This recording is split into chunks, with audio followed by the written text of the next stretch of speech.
Estamos de volta com mais um encontro do nosso curso de Machine Learning com linguagem R. E hoje no oitavo encontro a gente vai testar o algoritmo Random Forest, também chamado de floresta randômica. Esse algoritmo ele tem por objetivo criar um conjunto de árvores de decisão, que é um outro tipo de algoritmo de Machine Learning também, o Decision Trees.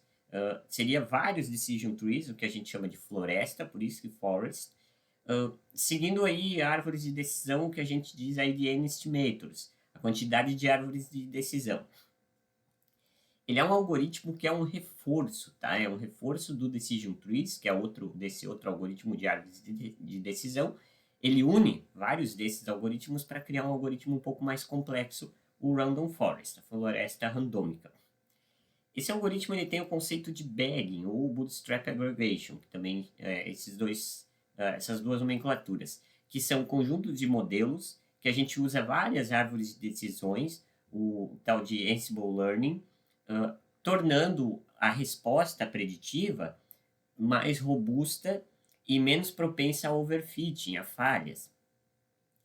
Ele vai escolher aleatoriamente K variáveis, ou uma quantidade de variáveis, que a gente diz aí os features, que são os atributos previsores, as características do dado, do registro que a gente vai informar para prever aí o atributo classe, a resposta. E essas features, esses atributos previsores, no caso as variáveis, elas serão comparadas com as métricas de pureza e impureza, que é a impureza de Gini e a entropia, a entropy. Combinando cada conclusão final de árvore de acordo com a média, se for utilizado para regressão, ou o voto da maioria. Quanto mais, melhor. Então, o que tiver mais aí em evidência vai ser a resposta no caso de algoritmos utilizando aí classificação supervisionada. A fim de chegar nessa tal conclusão geral final que seria a predição. A quantidade de K atributos pode ser escolhida manualmente pelo usuário, no caso que vai definir aí o algoritmo, ou automaticamente. Quando é feito automaticamente, o algoritmo ele faz a raiz quadrada do total dos atributos dessa base dos registros, tá? A questão aqui da árvore de decisão, acontece nesse formato do Random Forest. São várias árvores, árvores, no caso, são algoritmos Decision Trees. São vários algoritmos de Machine Learning Decision Trees que serão realizados em determinadas diferentes, no caso, situações distintas, eles vão ser calculados, eles vão realizar os seus devidos cálculos, e aí eles vão chegar num consenso, sendo aí de média para regressão ou de votos da maioria para classificação, e vai definir a resposta. Deixa eu voltar aqui, a gente tem aqui, então, isso que eu acabei de falar de uma forma representativa visual, que é o algoritmo. Então, ele é um algoritmo criado em cima do Decision Trees. A aplicação desse algoritmo ele é bem vasta, tá? A gente consegue usar, como a gente falou, para classificação de aprendizagem de máquina supervisionada ou regressão, que a gente consegue juntar as coisas, né, na regressão. Ele é recomendado para grandes bases de dados, então ele é voltado, ele é um algoritmo um pouco mais robusto, que a gente vai ver ali. Ele oferece média interpretabilidade dos dados, então não é baixa nem alta, é média. Ele é utilizado na manipulação de dados de alta dimensão, aonde que a importância da funcionalidade, no caso das variáveis, dos atributos previsores, é crucial. Então, cada variável, cada atributo previsor aí tem a sua determinada importância para esse algoritmo.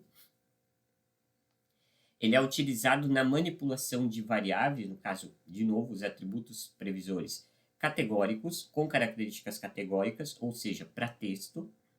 Atributos, no caso, que tem um valor do tipo string, do tipo texto.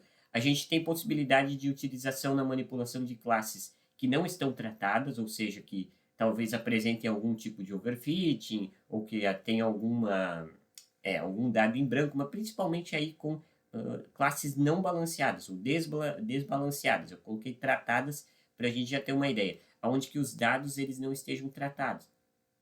Então, pode ocorrer aí situações de overfitting, de anomalias de respostas. Esse algoritmo ele possibilita aí a utilização. Pode ser que ele dê resultados ainda com uma acurácia um tanto quanto satisfatória mesmo em cima dessas situações, ao contrário de muitos outros, como os anteriores que nós vimos aqui no curso. Ele possibilita, como nós falamos, a manipulação de dados não numéricos. A gente pode trabalhar com dados numéricos ou também com dados do tipo string, do tipo texto, aqui no caso do tipo de caracteres, né, que a gente está falando do R. Ele tem baixa performance para treinamento, então ele tem de ser um algoritmo mais lento porque ele é mais robusto, mas essa consequência acaba sendo boa no final porque ele garante maior precisão, maior acurácia, maior accuracy, maior precisão de acerto para previsão.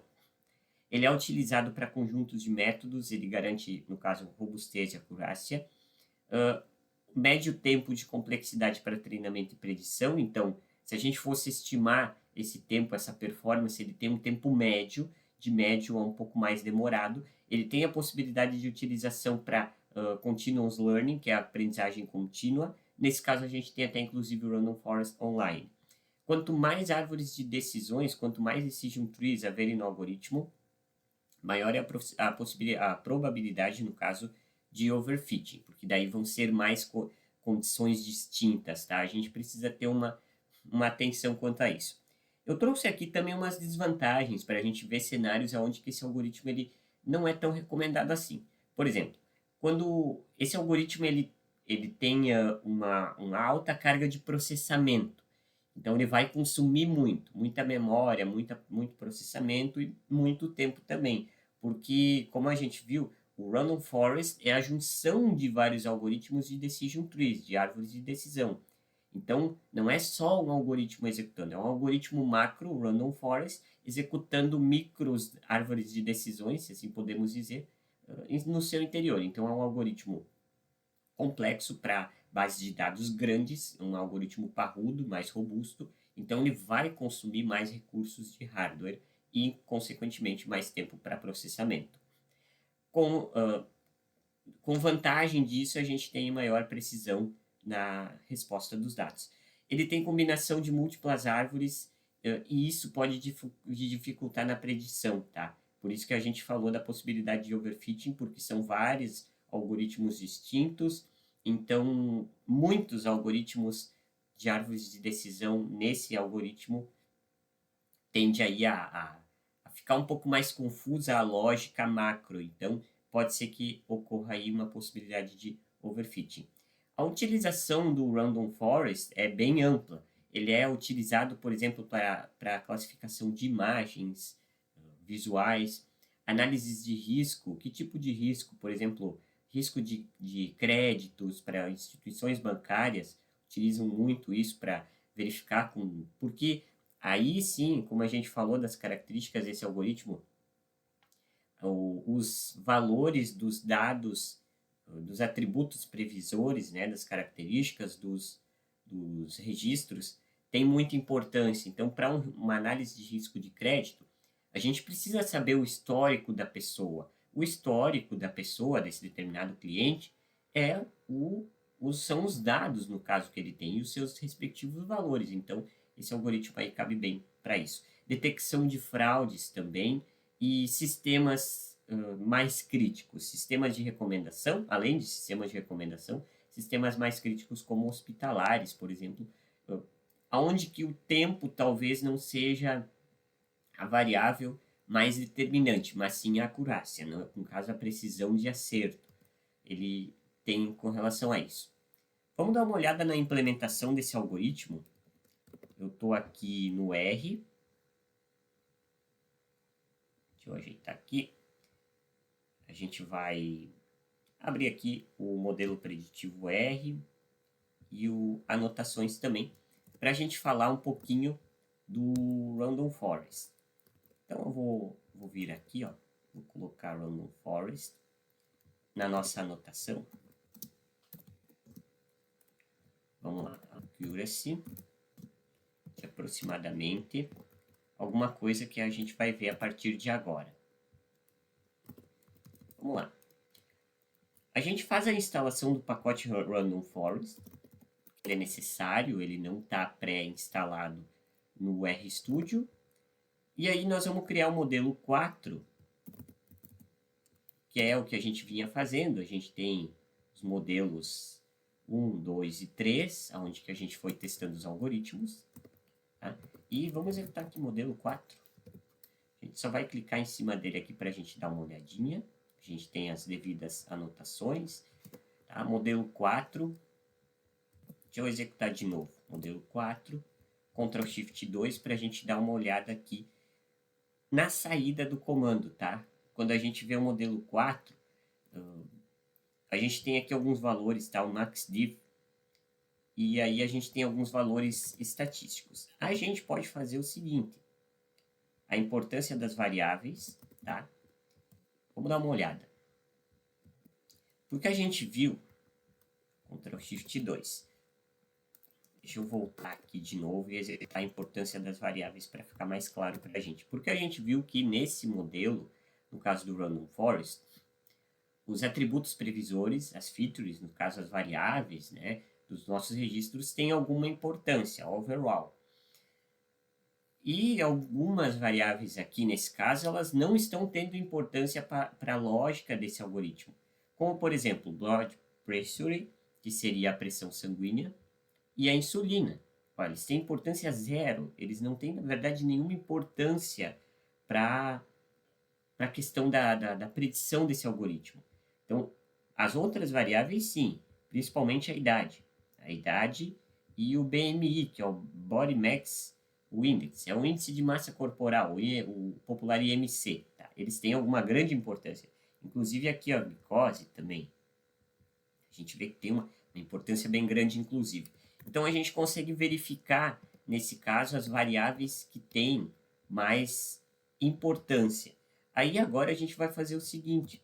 A gente vai fazer a execução desse modelo alternativamente, tirando essas variáveis de pouca importância, como pressão sanguínea e insulina, nesse caso.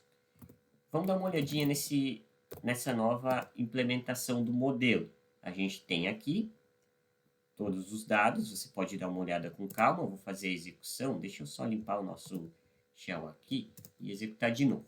Ctrl Shift 2 para mostrar aqui a saída do comando. E agora a gente tem aqui algumas acurácias que a gente consegue ver como 74,76% de previsão, de acerto, no caso, precisão de acerto. A gente pode inclusive montar aqui. Depois a gente vai voltar, deixa eu fazer isso aqui. Ctrl Shift V. Vamos renderizar aqui os tamanhos. A gente pode gerar alguns gráficos, tá? Eu trouxe algumas questões em formar o texto desses gráficos, enfim. Mas o que importa para nós aqui são os results. E principalmente o best tune, que a gente vai ver já em seguida, que é do melhor valor. Vamos executar aqui. Ctrl Shift 2, então a gente está tendo aqui a acurácia de 73,61%, a gente tem o kappa e os SDs. Tá? Se a gente pegar ali o melhor valor, o melhor de todos no caso, a gente vai ver que com o maxdiff 2, ou seja, a gente chegou aqui na casa dos 73,61%. 73, vamos colocar aqui, 0,61%. Então, a gente já pode ter uma ideia aqui no comparativo. Deixa eu só renderizar aqui essas 73, vamos dar uma olhada. Ponto, né? Eu coloquei para a gente seguir o padrão, 0,61% aproximadamente. Nesse caso, tá? Os algoritmos que a gente tem até então, a gente tem o KNN, a gente tem o Naive-Bayes e o Random Forest. Nesse caso, até então, o Naive-Bayes está sendo o algoritmo de melhor precisão de acerto, de melhor acurácia desses nossos realizados até então. Por enquanto, a gente vai utilizar Naive-Bayes para a finalização do modelo preditivo.